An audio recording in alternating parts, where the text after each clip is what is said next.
Good evening, members and officers. The clock has struck. We can start.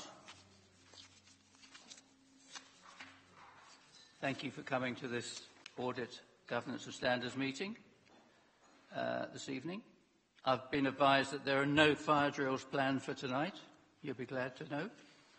But if the alarm does sound, Mrs. Snook on my right here will assess the situation and provide further instructions. I would remind you that this meeting will be broadcast. Members? What did I just say? Thank you.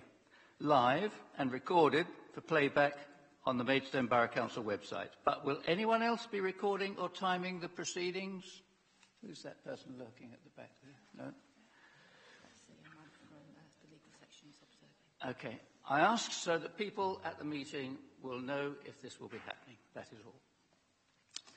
Members who are using mobile phones or tablets are asked to please ensure that these are on silent and are only being used with regard to the business on the agenda this evening. I'll allow a minute while we all turn our mobile phones off. Right. Okay. Let's move on to the agenda. Apologies for absence have been received from Councillors Daly and Councillor Garland. Nobody else? No. Substitute members. Councillor Mrs. Blackmore. Councillor Mrs. Blackmore for Councillor Garland.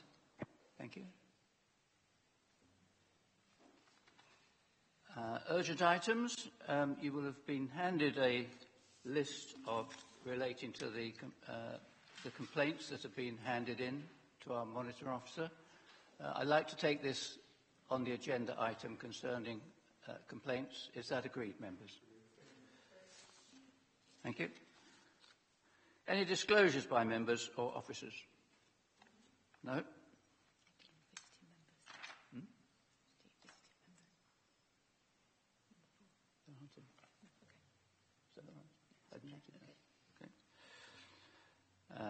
Disclosure of lobbying? No. I move that the items on the agenda be taken in public as proposed, as there's no exempt information. Is that agreed, members? Thank you. Now let's look at the minutes of the last meeting, which I'm sure you're all familiar with. Just taking these page at a time. Page 1. Page 2, page 3,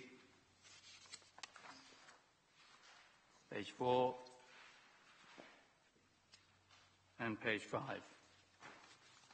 Are they agreed, members? Yes, Mrs. Blackmore. May I ask just one quick question? There was a note on page 2 about the Contracts and Compliance Officer. Has that individual started yet? Just out of interest, really.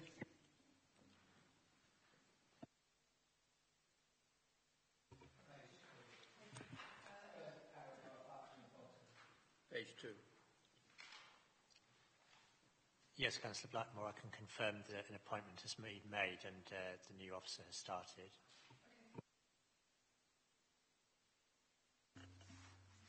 Thank you, Mr. Green. So I can sign these minutes as a correct record. Thank you. Are there any petitions this evening? No, there are no petitions this evening. No questions and answers from members of the public. So we turn to the first main item on the agenda, which is a committee work programme on page 6, which looks alarmingly brief.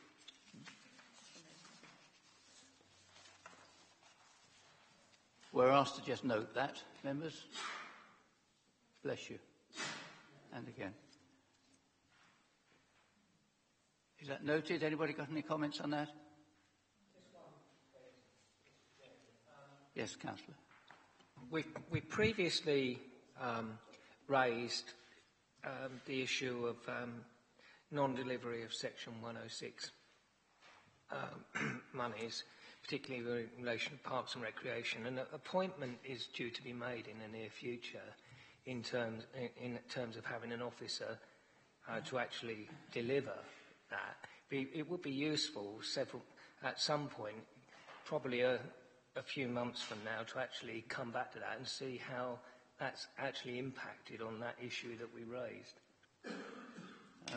Thank you for that. Do we have an officer in place doing that now?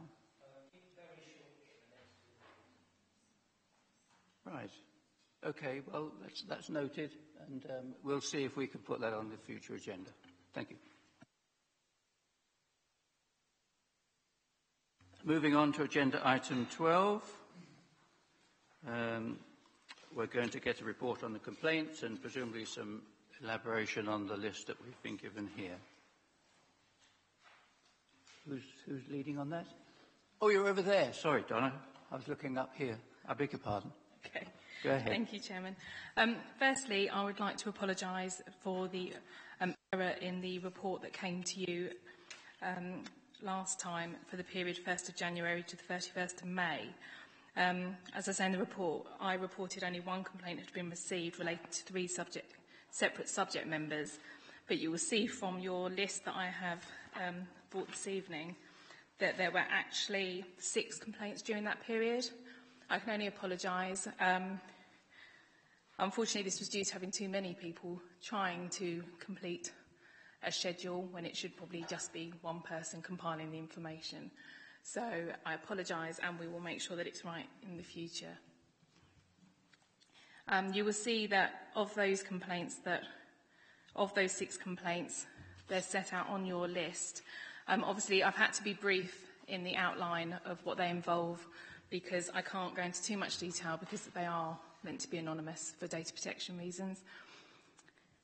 And you will see that all of them were dealt with at initial assessment because they either failed the legal jurisdiction test or the local assessment criteria.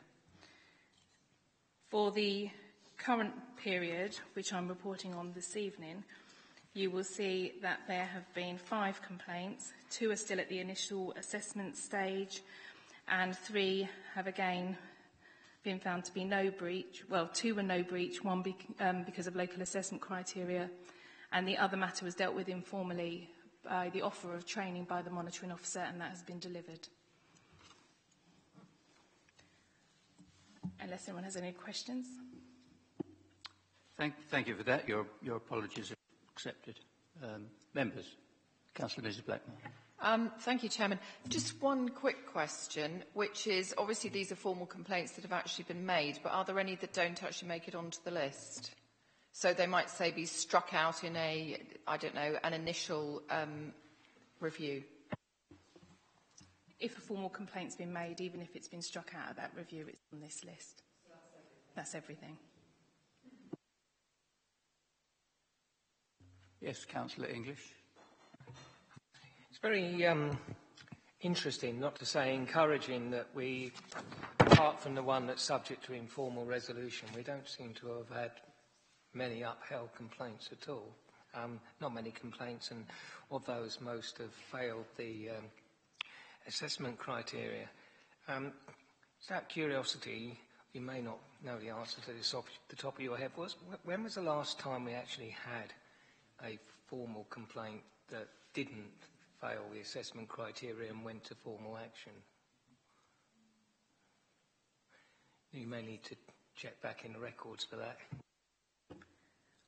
If you remember, we had one last year against 2 subject members, but they both resigned their posts, and it wasn't seen as in the public interest to take the matter forward any further. But since then, we haven't had any.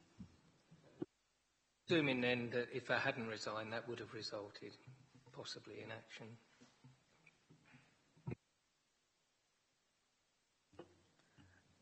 We'd had already appointed an investigating officer, so it would have depended on the report, and then we would have had our first standard subcommittee if they'd found a breach.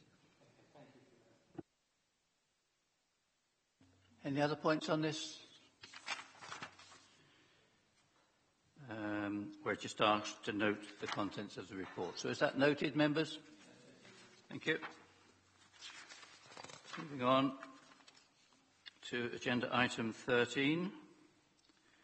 This is a briefing on the General Data Protection Regulation, of which I'm sure we're all a little nervous about. Are you leading on this, Angela? Go ahead, please. Thank you, Chairman.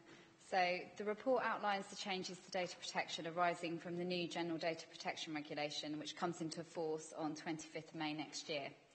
The differences between the current data protection requirements and the new regime is set out at Appendix A, so there's a table there that shows you the clear differences between the two. There are several new elements and enhanced rights for individuals that require additional action from the Council. You should be aware the fines for failing to comply have increased significantly, as have our responsibilities. So there are now fines up to €20 million. We haven't got the pound equivalent at the moment, but it's in euros. The action plan is set out Appendix C.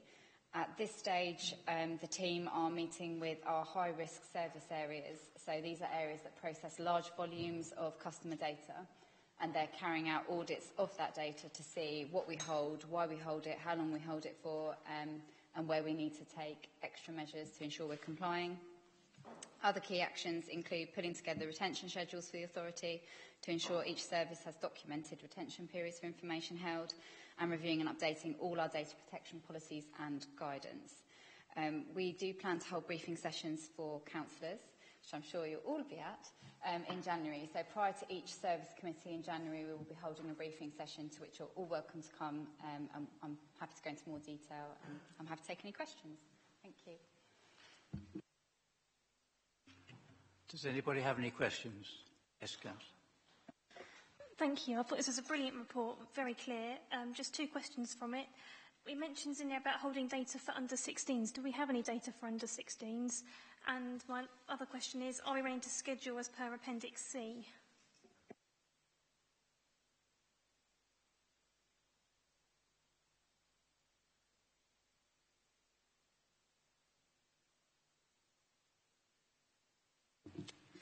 In regards to data about children, we know that there's certain areas in the council, for example, the museum, where we do work with children, but it's quite a difficult thing because there's a number of service areas which residents may have to submit evidence about cases or evidence about situation, and they may include details about their children in that.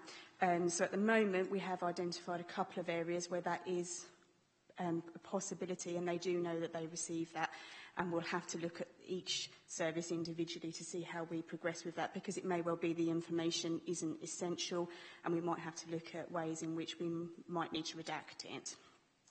In regards to the action plan being on track, for the most part, yes. There is some areas where it's difficult to get guidance. The Information Commissioner's Office hasn't released guidance for everything yet, so some areas are still a little bit grey, and we're trying to seek information and guidance as we can to build on that. But for the most part, yes, we're on track. Did that answer your point satisfactorily? Good, thank you. Councillor Atkinson. Yeah, thank you, Mr. Chairman. Just a small observation, really. On page 13, it says the principals are reduced from 8 to 6. I counted 7. So, Apologies, we should have made that clearer in the report. So if you look, the last one actually isn't a principle, so we should have made that clear. It's accountability. So for each of those, you have to be accountable. So you have to show how you're demonstrating lawfulness, fairness and transparency, how you're demonstrating purpose limitation. So sorry, that should have been clearer. The diagram, which perhaps we should have used in the report, has accountability at the centre and the 6 principles around the outside. So you're right to point. I'm glad you read it. Thank you. Okay. This procedure is going to impose quite a lot on officers, effort on officers, and I find it quite worrying, actually. I sit on the working group, the officer working group. They invited me to join them just so I could see if I could contribute anything, or at least try and find out what's going on. And I think you've got here, I think, somewhere in here, we've got the plan of procedures, and it's quite lengthy and quite cumbersome and quite laborious, and being handled, I have to say, quite diligently by the officers concerned. But it is a weight, I think, on you. Of course, it applies to councillors too. We're going to have to be very careful about the information we hold. Councillor Cooley.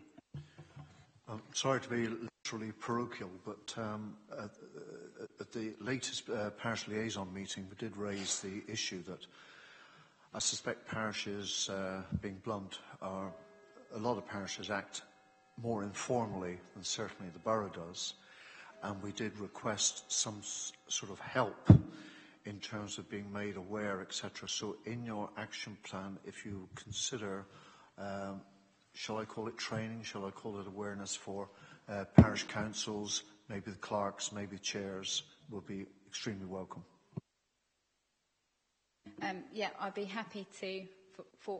Obviously, we're still learning ourselves, but I'd be more than happy to share what we know, and we can certainly share with you guidance and policies as we're developing them and our briefing notes, and I'd be more than happy to run a session for clerks.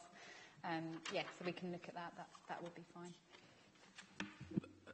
At what stage do you think you'd be in a position to do that? I mean, you're talking 3 months off, 6 months off?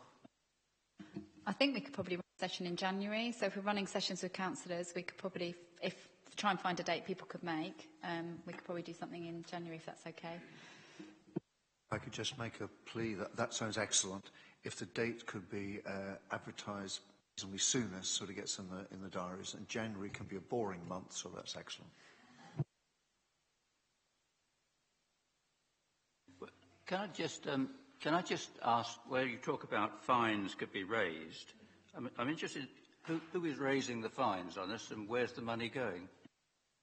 So the Information Commissioner's Office would decide the level of fine, but the money actually goes to the Treasury.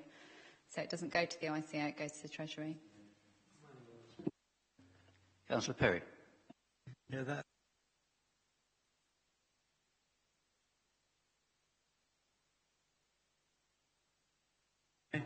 Sorry.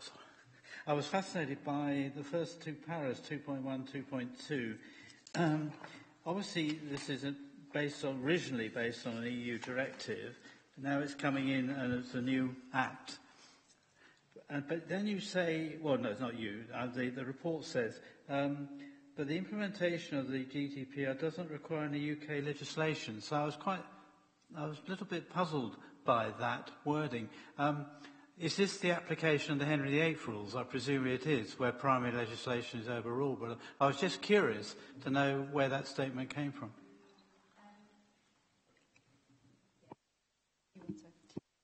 A comment. There is actually, since we first wrote this report September, a data protection bill was brought out by the government in September. GDPR does not require us to bring in legislation to bring in GDPR, but there are certain aspects of it that do require legislation. For example, we can set the age. So when it refers to children, we could say consent can be age 13 and above rather than 16, for example. So there's certain exemptions as well. So we can set our own exemptions, which would apply to UK as we do for data protection. And that's the sort of thing the data protection bill will be bringing in. So you're right to pick up on that, because there will be some UK legislation to make it work for us. But regardless of Brexit, this is going ahead. There's no get-out-of-jail-free card, I'm afraid. It's coming in.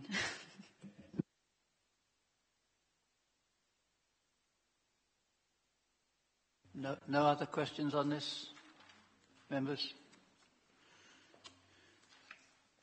What are we asked to do? We're not asked to do anything. So we'll take that as read then, shall we? Thank you. Okay, you can note it. Oh, yes, it does say. I beg your pardon, it does ask us to note it. So, was it worth actually specifically writing down in the minutes the comment Councillor Cooling made about training for parish councils? Yes, certainly is. Have you got another? Yeah, it's noted. Okay, moving on to agenda item 14. This is the progress report on our internal audit activities. Are you handling that, Rich? Please go ahead. Thank you, Chairman. This has members in previous years is the immediate update on progress against the audit plan that members approved back in March, I think it was. On page 39 of the papers, I've referred to members in the plan that there were some forthcoming new internal audit standards, one of which has rather helpfully set out the things that I'm required to report to members in bullet point form. So I've largely kept to that format to make sure I cover everything that I'm required to. There are a couple of things which are new in that, which I'll draw your attention to in the first instance. One of which is I'm required to make a direct statement about whether management have taken any risks that I consider to be unacceptable. They have not, to my knowledge. So my statement is that I'm not aware of any risks that management have taken that the organisation would deem unacceptable. To give a bit more background to that, the type of example where I would imagine that would occur is if we'd raised a recommendation for action that management were refusing to implement. Potentially that would be the sort of circumstance that would be declared here. But as you'll see further on in the report, management have accepted all of our recommendations, so I don't have a need to declare anything there. The second is that I'm required to provide an update on the level of audit resources. Members will recall in March, I've made a statement that I believe we had adequate resources. The report outlines in brief on page 40 to 41 a few changes in the service that have happened since then. We've unfortunately had a member of staff taken ill and remains on long-term sick. On the more positive side, we also have one of our trainees who, approaching qualification, I'm very pleased to say has accepted an offer to stay with us as a full-time permanent auditor, which will increase the resources available to us and also is a very creditable to that individual, Ben Davis, who I'm sure is watching at home. Or at least we'll now watch it back now to say I've mentioned him. Very pleased to have him accept an offer to stay with us, and that will increase the resources available to us as he completes his studies. The final change there is that we're looking at potentially acquiring a new audit management software in the new year. We've had our current package, albeit updated, since 2001. So it's a good time to look around and see what else is there on the market. The net result of those changes, though, principally the staff absence one, is that we're looking at projecting coming in slightly under the number of days that were in the plan as originally forecast back in March. Currently forecasting a little over 90% delivery of plan days. I'm confident to remain of the view to members that that will allow us to deliver a robust opinion. The plan had built into it a number of consultancy and contingency days, and we always take a look at the respective risk levels of the projects we undertake. So I'm confident that while having an impairment like that would mean that we won't be able to do everything that we might have been able to do, everything that's left is enough to deliver a robust opinion. So I remain of that view and I'm happy to make that commitment to members. From page 43 onwards deals with the results of the audit work to date, and with the exception of a couple of weak assurance rated reports that members saw back in July, the tale since then has been one of positive assurance ratings on all those reports that we've delivered. We've got a number of reports in progress at the moment, and members will see the results of those when we do our final report in the new year. But certainly, up to this point, there's nothing particularly coming out of that findings that I'd want to highlight to members especially. Members previously considered contract management in detail, and there's already been a question on that this evening. Our work on that is due later in the year, so we'll have more details on how that has moved from our perspective once we come to complete our final report at the end of the year. But we include the summary reports for each individual review in the report in the usual way.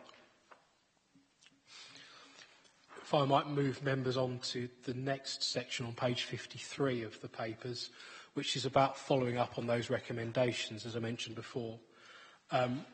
This is all accepted recommendations. We have no recommendations officers have declined, and typically speaking, progress towards actioning those recommendations is good.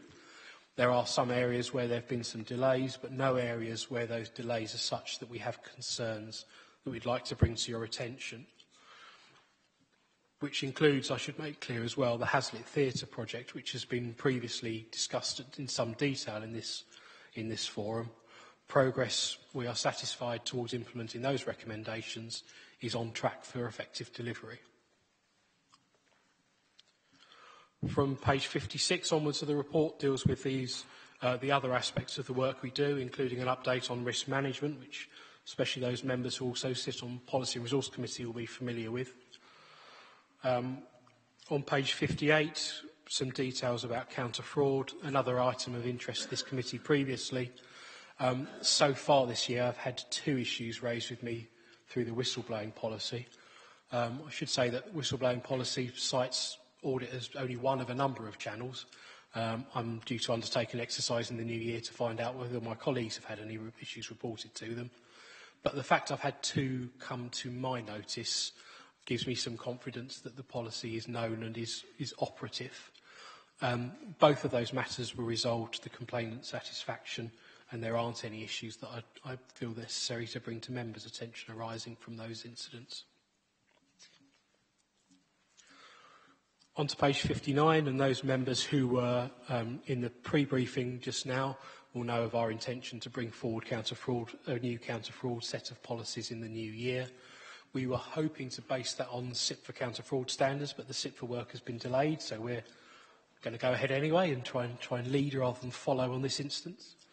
And then finally in this section, the other audit and advice work, there's one particularly notable piece of additional work that we've undertaken so far, which is to complete an independent management report. This was from a safeguarding incident that arose within Maidstone Council's area, where the Kent Adult Safeguarding Board commissioned an investigation from all the relevant public authorities, KCC, the police, the local trust and ambulance services as well, that sought to identify the sorts of contact that people had had with this individual over the years and consider whether any of those agencies could have acted differently. This was quite a substantial and innovative piece of work that we undertook here. The positive conclusion from Maidstone's perspective is that we decided that there are no alternative courses of action the council could have taken or should have taken according to its policies, and that it had acted appropriately in dealing with the incident as it had unfolded. And the final section of the report, on pages 60 onwards, deals with updates about the operation of the audit service and certain declarations I'm required to make on our independence and conformance with standards, which remains at full capacity. From page 61 onwards, there's also some information about the mid-term review of the service we undertook. Now, this arises from our collaboration agreement, which directs that halfway through its life, the authorities take a look at the service and decide whether it's delivering the type of work that they would hope to see, with a view to potentially forming a new collaboration agreement post-2019. I'm very pleased with the strength of positive notice that we got from that work. Members of this committee, most if not all of you, will have seen a survey, and many of you completed it as well. I'm very grateful for that.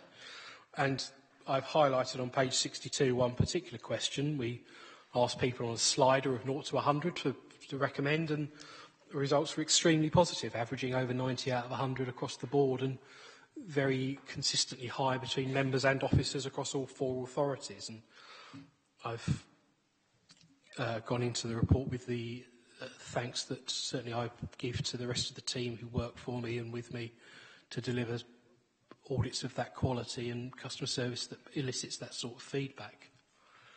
On which note I'll end with, on page 64, although happy to take questions as ever, how pleased we were to not just be nominated in Swale, but also to win Swale's Council Award for Team of the Year. As a purely internal service, for understandable reasons, these sorts of prizes are often given to more public-facing entities, so I was very pleased to even be remembered amongst the nominees. But to take as the picture maybe doesn't do justice to, very, very nice trophy home and have it sitting in the Swale office as we do now was an extra benefit, and I think testament to the level of service that the team's been able to deliver, not just at Swale, it's a joint team across all 4 authorities. So once again conclude with thanks to the team and the officers and members who support our work. I'm happy to take any questions. Thank you, Rich. I'm sure members will join me in congratulating you on winning Team of the Year at Swale with the help of your officers. It's nice to know that Swale can afford an elaborate award to fulfil that purpose. Anyway, yes, Councillor English. One of my colleagues has drawn my attention to item little Roman 5, Corporate Governance Transparency Review, on page 43. I'm sure there's a very good reason. I probably should know this, but there's an NA there rather than a sound or a weak. Is there a particular reason for that? And secondly, going on to forward plan reviews, I'd be fascinated to know at some point, not necessarily now, but I'd be fascinated to know what the content of the animal welfare control one is. It would be quite interesting to know. So I didn't think we had a huge role in that. But Thank you. Dealing with your questions in reverse order, the animal welfare control, you're right, the council doesn't have a huge role in it, but it has some role in terms of following up reports of lost dogs and whatnot. It's one of those areas that is never massively high up the risk list of projects, but also is nevertheless part of the audit universe that we examine, and so is something that we will periodically turn our attention towards, and this year is their lucky year. On the transparency review, it's not rated because we were following, it was much more a compliance-based review of a tick list, yes, no. So it wasn't something that you'd be tremendously good at or tremendously bad at. It is what it is, and we provided feedback accordingly. Thank you, Rich. Do we take it that these projects are listed in priority order? So animal welfare control comes above food safety, for example? And perhaps the councillor was alluding to the fact that if that were the case, maybe it should be further down the priority list. No, they're not in priority order. They're in approximate order that we'll complete them, which depends upon a number of factors: availability of auditor, availability of officers. It's just the way that they're sequenced through the year, which is not driven wholly by priority. I didn't see who was first. Ladies first, Councillor Mrs Blackmore. Gosh, by a whole half a second, marvellous. Just a couple of things. With the payroll report, you're already 4 days over and we're only halfway through the year. That looks slightly worrying. And the other thing is, picking up on things that could overrun, on page 45 we've got homelessness, and you've allocated 15 days. Now, bearing in mind it's a bit of a movable feast, does that include the temporary accommodation as well, which obviously we're involved with as part of our statutory duty to house? And I'm looking at that as 15 days, thinking, because of all the changes coming in that central government are making, what impact will that have on us, re the planning, and have you allocated enough time? On the question of temporary accommodation, no, it doesn't. We did a review on that a year or two ago, and so that will come back round in due course, looking at temporary accommodation. On what we anticipate the brief will cover for this one, Ali, do you have the details there? So the homelessness audit is something that we're currently in discussions with John Littlemore in terms of the exact scope, but broadly speaking it will be compliance with the relevant legislation and the Council's homelessness strategy. So it will be the sort of the process for how we determine whether somebody is eligible for homelessness, which we haven't audited since, I think, 12-13 was the last time we audited that. And then temporary accommodation we will again pick up at a later date. Because my only concern is I know there have been changes recently and then there are further changes coming in. So if we haven't undertaken an audit for 5 years, I wonder if we're going to find that, oh, I don't know, we're massively out of date somehow.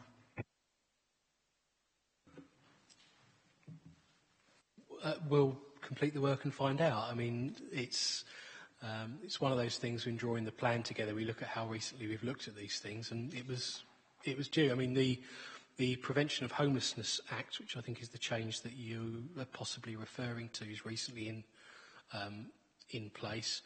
What we haven't done yet is prepared a detailed brief for this review, which is something that we do in consultation with officers. And if we think, in line with officers, that that's an area that's worth covering, then we'll look at it. In terms of the days allocation, 15 is what we put in the plan based on a general risk assessment. We always ask auditors when they get down to looking at the detail to reconsider that budget, and is it the right, and they go up and down depending on what we find when we start scoping out the detail of the work. Your question about payroll, and that having gone over, there's been a few complications with getting information on that, particularly around the question of who can and cannot sign off HMRC returns. That's largely been an issue at Swale, though, to be fair, rather than at Maidstone, but because it's a joint review, the budget covers both, because the payroll service is shared. Does that answer your question satisfactorily? Are you happy for me to move on?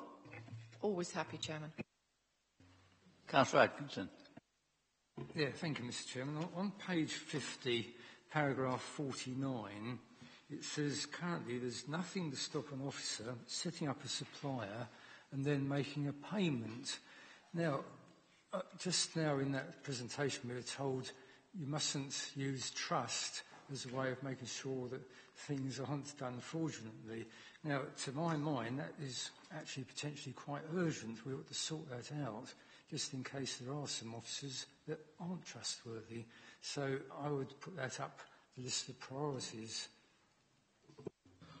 What I'd say to that is it's not clear from here, but we're talking about relatively low value issues. There are various gates which kick in as values increase. And so I'd need to follow up with the detail of the full report, but my understanding is the reason that's rated as low as it was because of the potential values involved. It's low values that tends to cost money because they tend not to get noticed. So, that's how people act fraudulently and take money out of your bank account, isn't it? By taking a small amount rather than a big amount. So I still think that's actually quite urgent. So, could we agree that that is put up the list of priorities?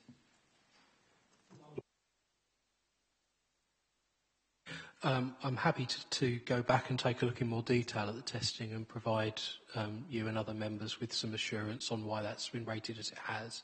I don't have that detail with me this evening, I'm afraid.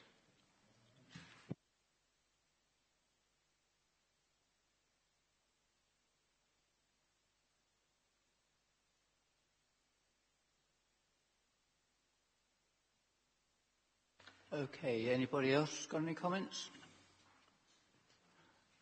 Yes, Councillor Butler. Can I be assured that the award from Swale doesn't constitute a bribe?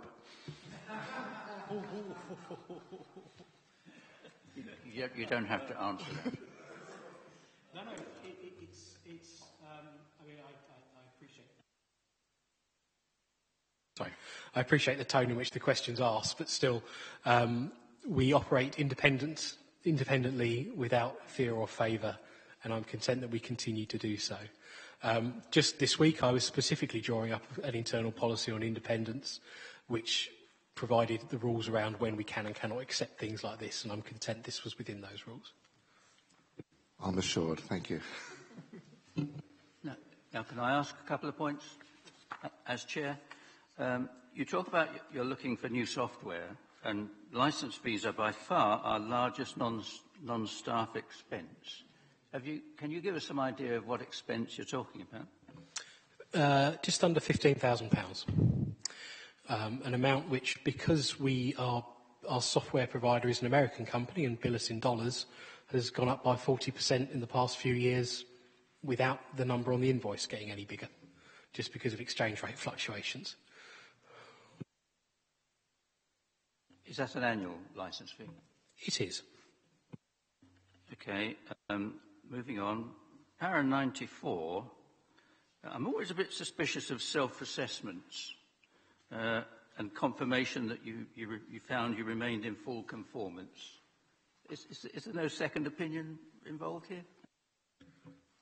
The collaboration agreement is not specific about who undertakes the midterm review. And I discussed various options with the Shared Service Board, who invited me to undertake a self-assessment. And I reported various caveats, the likes of which you've mentioned there, to that. And this was one of the reasons for trying to seek such a broad evidence base via the surveys. So it was much more my coordinating the evidence rather than just simply my opinions, if you see what I mean. But it is a self-assessment, and it's declared as such, and I'm well aware of the limits that puts to the conclusions that are drawn, and the Shared Service Board remain free to commission a separate independent review if they wish. I'm reassured to know that the Shared Service Board are looking over your shoulder on that then. I have to say, and I hope members agree, that this is a very professionally produced report. I hope, well, it looks like you've gone to a lot of effort, but I hope you didn't go to too much effort in doing it. We have got buried in here our update on the current corporate risk situation. If I can quickly find the page, here we are, on page 57, which those of us who are at P&R would recognise that matrix and the change in corporate risks. I'd like to turn to the previous page, 56, where we've got a presentation of numbers, which I don't recall seeing before, but I'm sure you'll correct me if I'm wrong. But this looks like we've identified 246 risks across the corporate range of risks that you're looking at. Is that what it says? That's right. That's the sum total of all the risk registers held by all the services across the council. It's not, it may look a large number in isolation, but an organisation of the diversity and size of the council, it's in the ballpark of the number that I would expect to see. Okay, now the other thing that I'd like to just air is we at Audit simply see the summary of corporate risks as an aggregation of the risks across the authority into these corporate areas. But I did see at a paper at P&R, and I've actually got it here with me, the impact levels that you were looking at, and I'll just read them out for the benefit of the committee. We've got service risk, reputation risk, health and safety, legal, financial, and environmental. They're not in your papers. This is on my P&R papers. No, it's actually on page 107 of the pack this evening. That table you're referring to. Is that outside the item on the agenda? Or No, it's. Oh, sorry. It's on page 107 of Mr. Green's paper. It's also. This is an appendix of our paper on page 68. So 68. So you can see that table twice in the course of these papers, if you wish. It's the same both times, luckily. Oh, yes. OK, they're across the top there. And I did ask the question at P&R, and I didn't really get a satisfactory answer. What were the risk impacts that you rejected as being critical to result in these 6 risk impacts? I mean, ultimately, risk identification, management and scoring is an exercise of judgment. So that's not intended to be an exclusive list, and risks could only ever fall within one of these categories. It's intended to sort of guide judgment and help people to consider the sorts of things that they ought to be considering as risks. There are various frameworks that exist. There are various ways of doing it. Some consider reputational risk as a separate line. Some would consider IT risk as a separate line. But all of those approaches are tools to use in the service of identifying and managing risk. And so there aren't any ones that were sort of directly considered and rejected in the terms of your question. But these were the ones that we felt would bring forward most accurately and most effectively the risks that the council faces and allow for their consideration and scoring. So would there be any benefit in producing your graph of the number of risks analysed by the impact descriptions? So we could see that, 50 of these risks were service level risks and so we could actually get a feel for what area of the council's affairs were most at risk, as opposed to what particular topic matters. Is everybody following me on this? Am I making any sense? Thank you. Thank you. I believe that's the sort of analysis that we've got the information that we could undertake, certainly. Should note that a lot of, very few of the risks are single impact. A lot of the risks will have a legal impact, will have a service impact accordingly.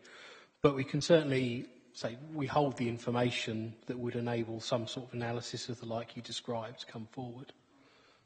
So if something's got two impact risks of two different impacts, they're not counted in this figure of 246 as twice? No, it's one risk, and if it has more than one impact, the line of it is that it's the area with the largest impact that forms the scores, consistent with the notion that there isn't a trade-off on risks. The line I use there is that it's not acceptable to risk killing anyone so long as you don't spend a lot of money doing it. It's the most significant risk. The most significant impact is the one that drives the scoring and the mitigation methods. But there may be impacts across several domains that you'd need to consider. Well, let's just ask members if they've followed this discussion. Would it be worthwhile seeing how these risks aggregate into the different impact areas as well as the corporate areas? Yes.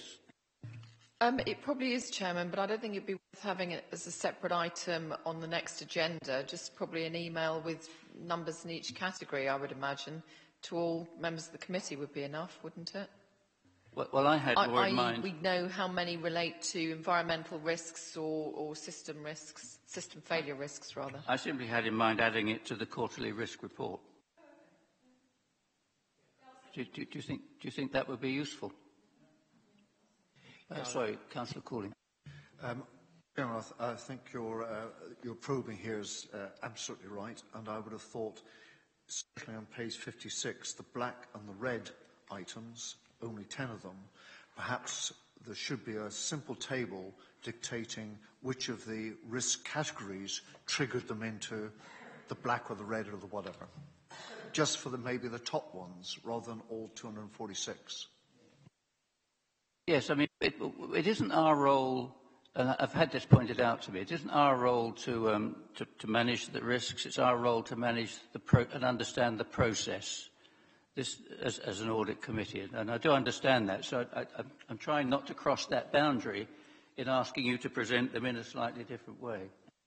I think it's a fair question. In response to Councillor Cooling's specific, in the paper that went to Policy and Resource Committee, there would have been a narrative about each of these that would have enabled that kind of judgment to be taken.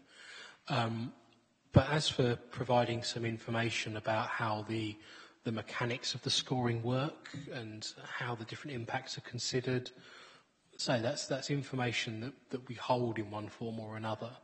And so it's certainly we can look into how best to present that to members to provide that type of assurance. Okay. Very good.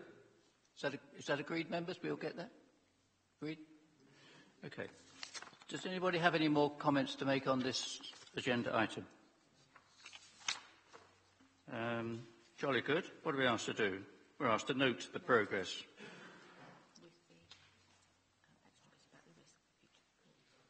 Yes. You've got that though, haven't you? Yeah. Okay, members, is that noted? Yes. Noted? Thank you. Moving on. Agenda item. I've lost my bits of paper now. 15. Page.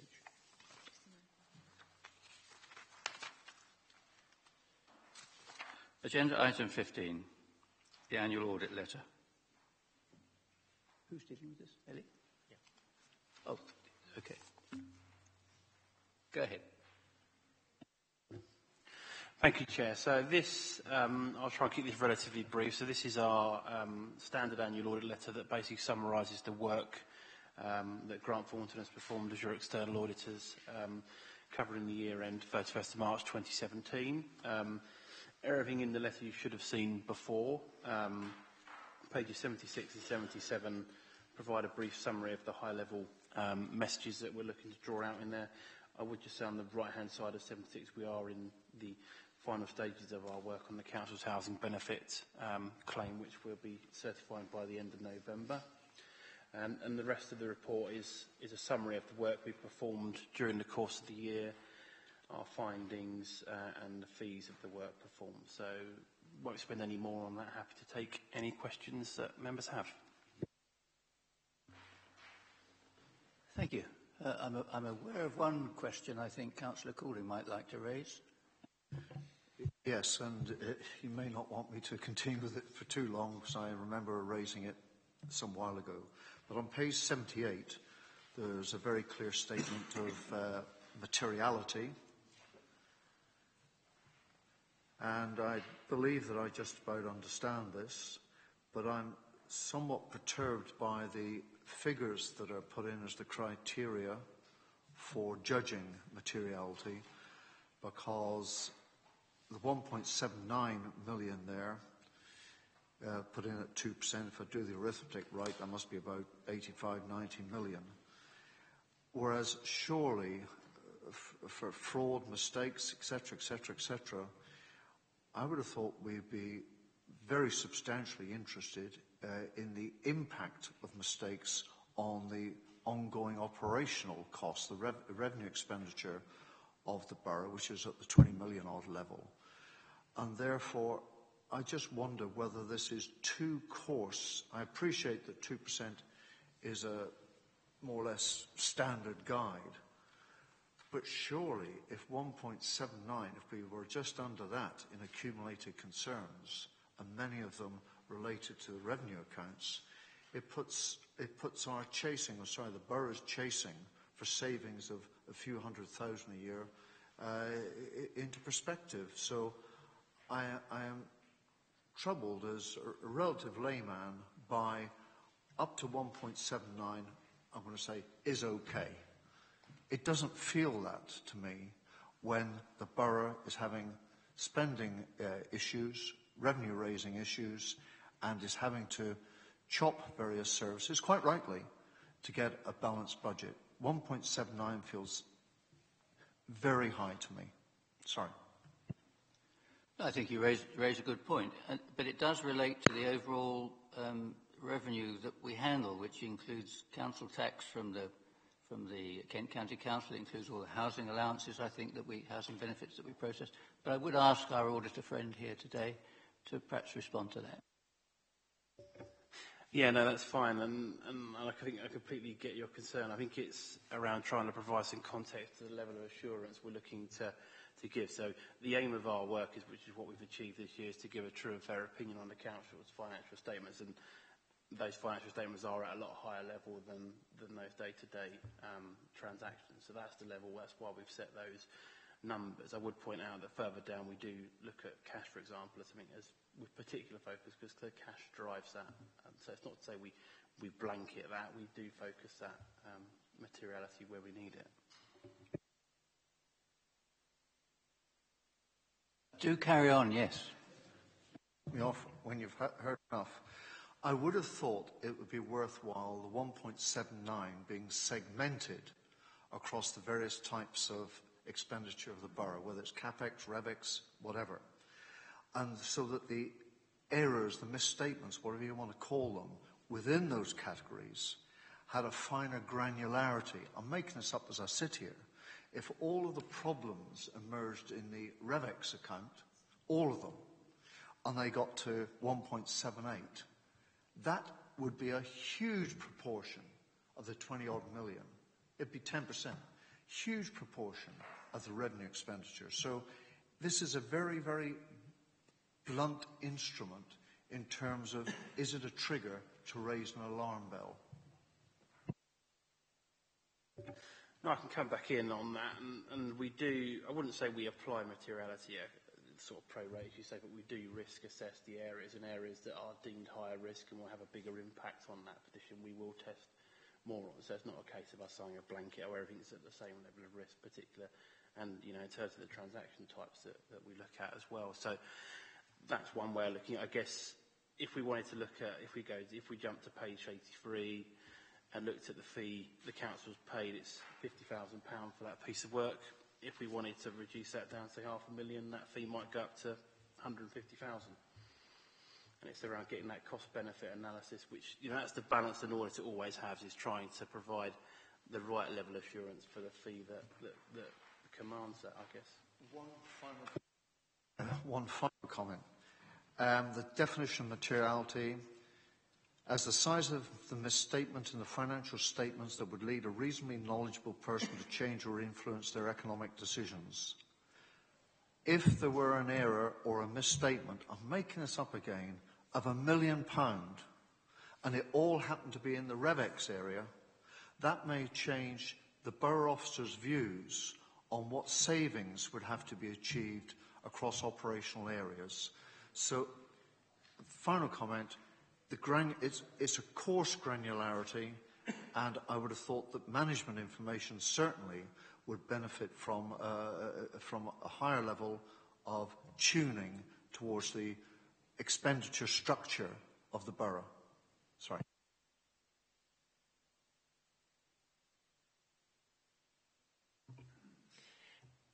Happy to come in on this and add a bit more.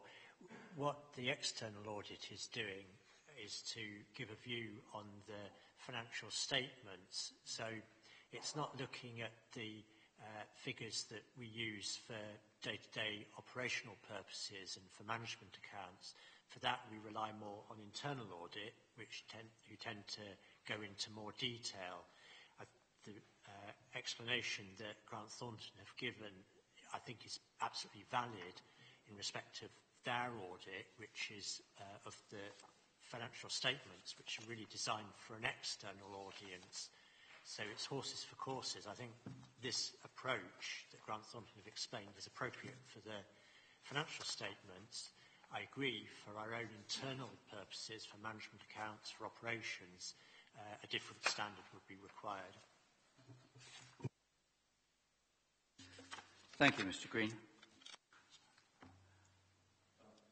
Okay, jolly good. Right. Anybody else got any more comments than Mr. Perry? That's all right. Yes, I entirely agree with what Mark Green has just said, actually. I was going to say what these accounts are trying to do, or these statements, are to show, and I think the auditor said it, a true and fair view, an overall picture of the position of the council, and that's their first intention. That's always, I think, the first test, really, of external account.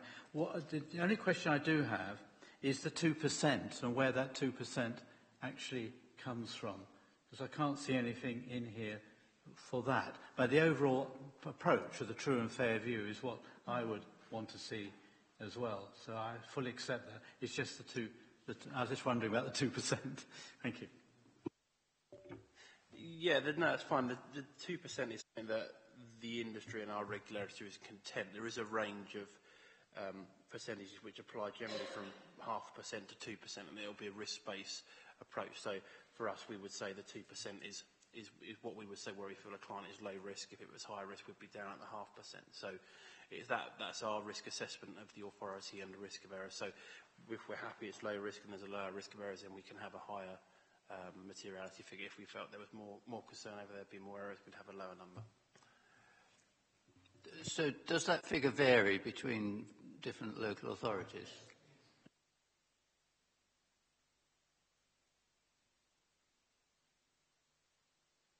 And where do we lie in that range? The 2% is the highest that we will operate at. So you're at the top of the lower risk, the lowest risk of our portfolios. We're the lowest risk. So you have most assurance in our figures. Starting point, yeah, we're starting off with you at the lowest risk we would be. Okay. Councillor Butler. Thank you, Chairman. It's on page 79, and it's the valuation of the pension fund's net liability. The last column, findings and conclusions. There's just a little bit on that last paragraph.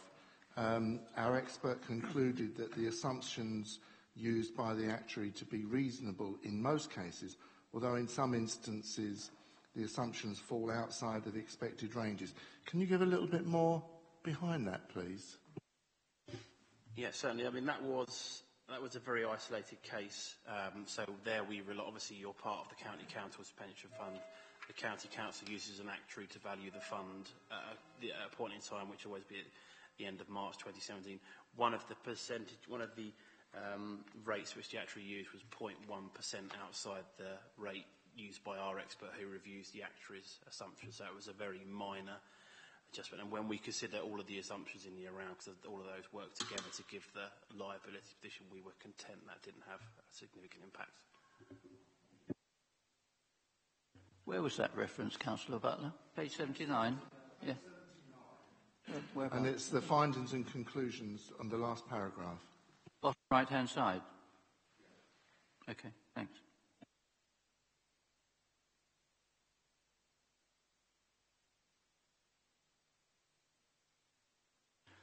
Okay. Any other questions? No? So we're asked to note the External Auditor's Annual Audit Letter for the period ending 31st of March 2017. Is that noted, members? Thank you very much. Moving on, agenda item 16, Treasury Management Report. John, will you do this for us? Thank you. Thank you, Chairman. The Council adopted the SIPFA Code of Practice at the beginning of the year, which requires an authority to approve the Treasury Management function semi- and annually reports. And the report up to the 30th of September is what I'm bringing to this committee today. Strategy for 2017-18 reduced our long-term investment provision from 8 million down to 5 million. This was due to having constant liquidity during the year to meet all our commitments when needed. So far this year, there's been no long-term investments happening. The Council has operated with a diversified portfolio, as you can see from Appendix A.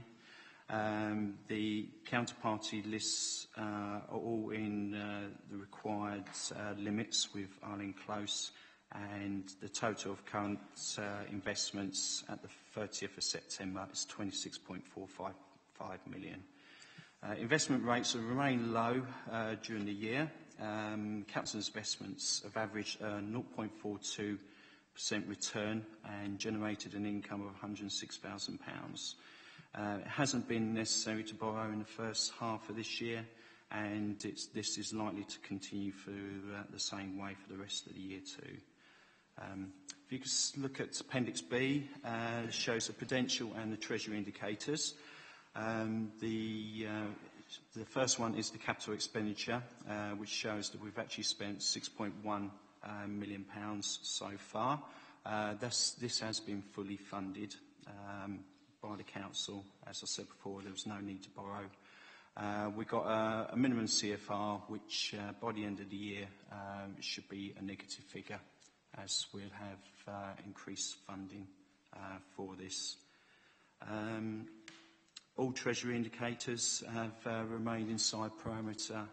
There's been none breached during this year. I'm open to any questions anyone might have. Thank you. Thank you, John.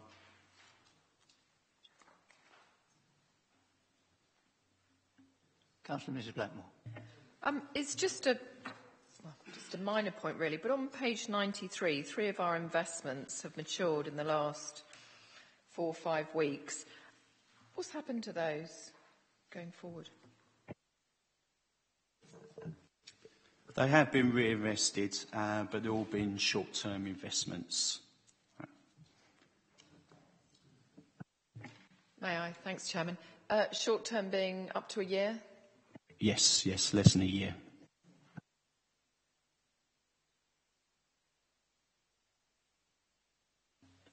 I will just ask on page 94, on the capital finance requirement, where you're showing 99,000, presumably, as being a borrowed amount for the actual year to date, is that? It is, isn't it? And I didn't think we had borrowed anything. No, that's the capital financing requirement. So that's how the council can afford its assets it currently has and the capital programme moving forward. So what you do, you start with the balance sheet at the end of last financial year. You have the fixed assets and you list the reserves, which gives you that 99,000 borrowing if we were to replace all the fixed assets we currently got. The capital expenditures so far is 6.1 million up to the end of September, which we fully funded. So the capital finance requirement at the moment is 99,000. However, there's funding in place, so by the end of the year it will be a negative figure. Okay, thank you. Anybody else? Councillor English? It's probably just a very nitpick, but recommendation 2 is, unless I may be wrong, page 86, doesn't appear quite grammatically correct. Shouldn't that say something like, agree that no amendments to the current procedures are necessary? Because actually it's just sort of hanging in the air like that sentence. It's only half a sentence. It's got no verb.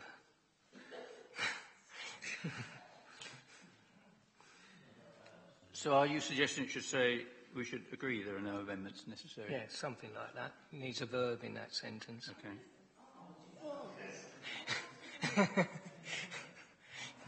So if we stick agree at the front of the sentence, is that all right? Yes, please. Okay.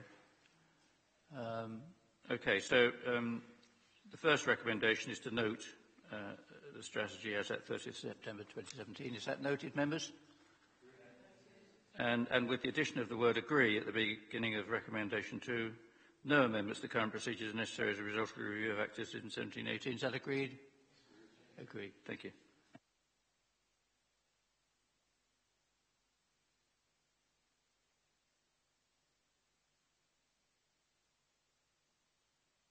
Okay, moving on to agenda item 17. This looks at the budget risks update. Thank you, Mr. Chairman.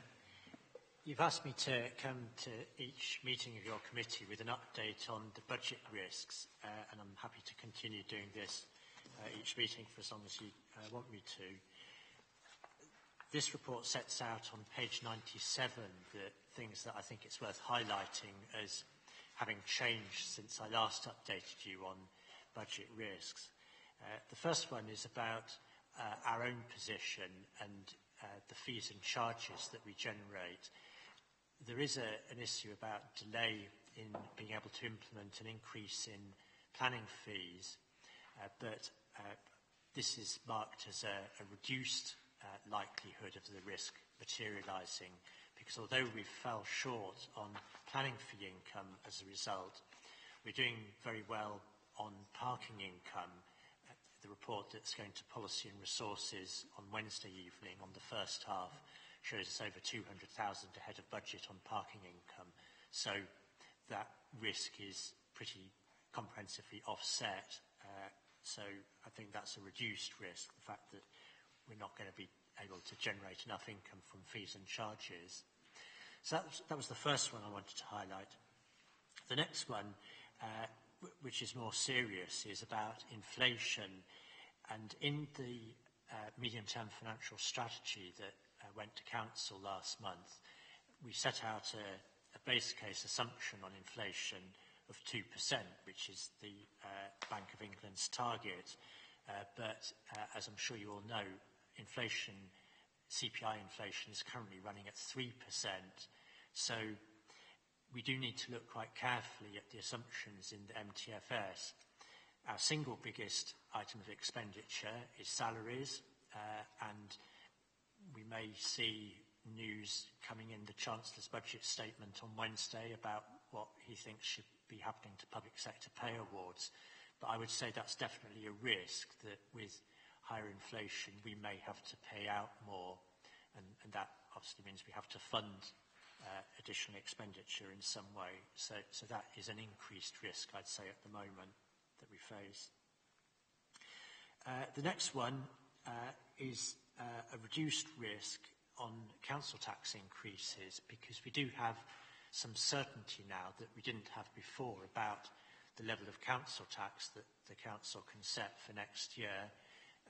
We didn't know this for certain, but we do now know that the referendum limit is the greater of £5 or 2% for Band D council tax. So we know how much extra council tax we can raise. Obviously there is a cap, but we do know now what that cap will be. And the final one I wanted to bring to members' attention was the capital programme can't be funded. And the issue here is that there's been a lot of talk about local authorities borrowing to fund purely financial investments in property, etc., which don't actually benefit their local communities. And last week, the government announced a consultation on a revised prudential framework which would restrict the things to which local authorities can borrow.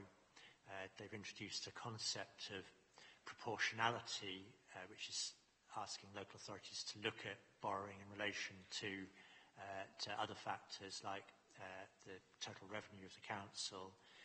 And the other one is relevance. The other principle is relevance. So borrowing has to fund activities that are relevant to the council's objectives, and arguably borrowing to fund acquisition of property outside the borough doesn't actually do anything for the local community, so it wouldn't be relevant. So that new prudential framework, if it's adopted, is a potential restriction on borrowing.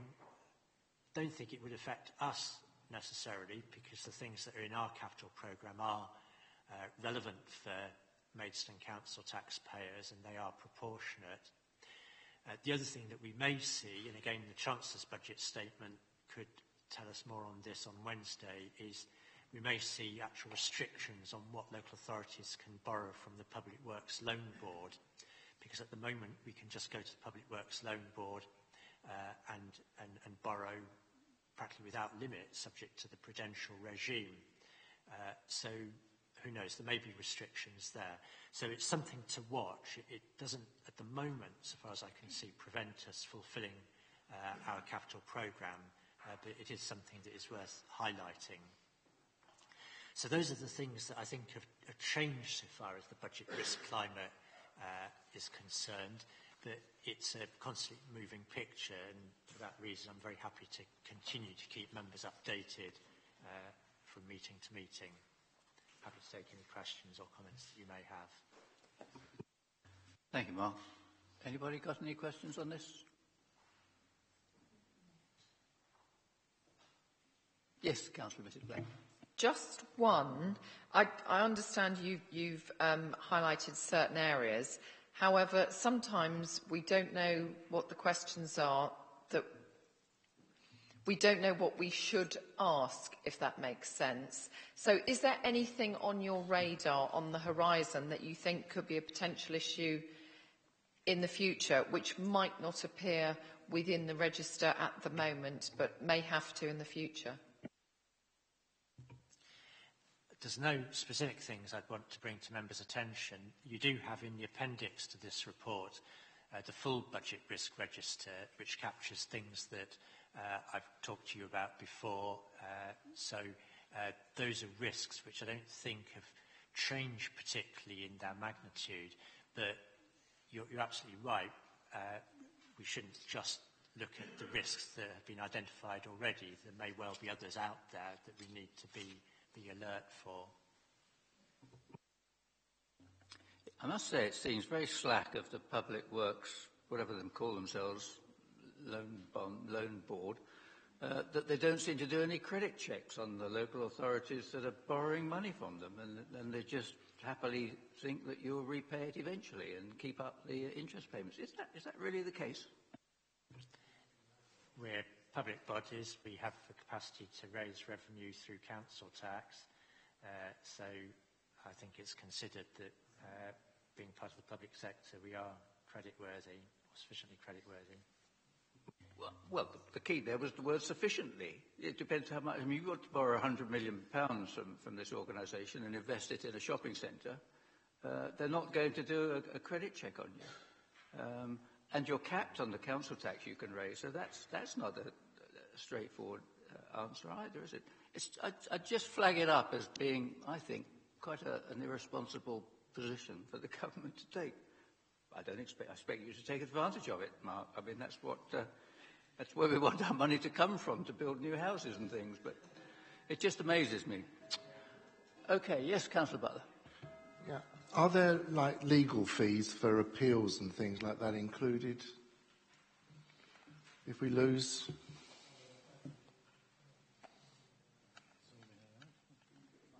Sorry.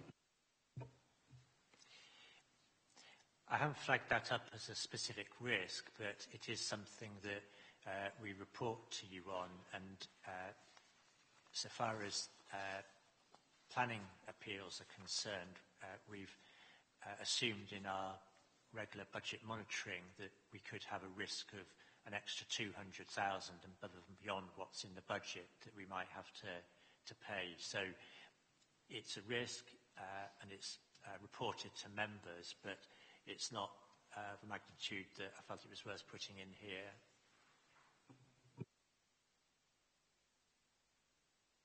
Can I take it that the earlier discussion we had about presenting the risk matrix in a slightly different way, when you report next time in the next quarter, this is the report that it'll be included in? I think your question earlier about analysing all risks in the way that you suggested referred to risks across the board. This report just covers budget risk, which are just a small part of the overall risks. Now, we do report to Policy and Resources Committee on risks, corporate risks across the piece, so that might be the better medium for reporting the analysis that you're looking for. To P&R, you mean? Yes. Okay, but then what we actually asked for earlier was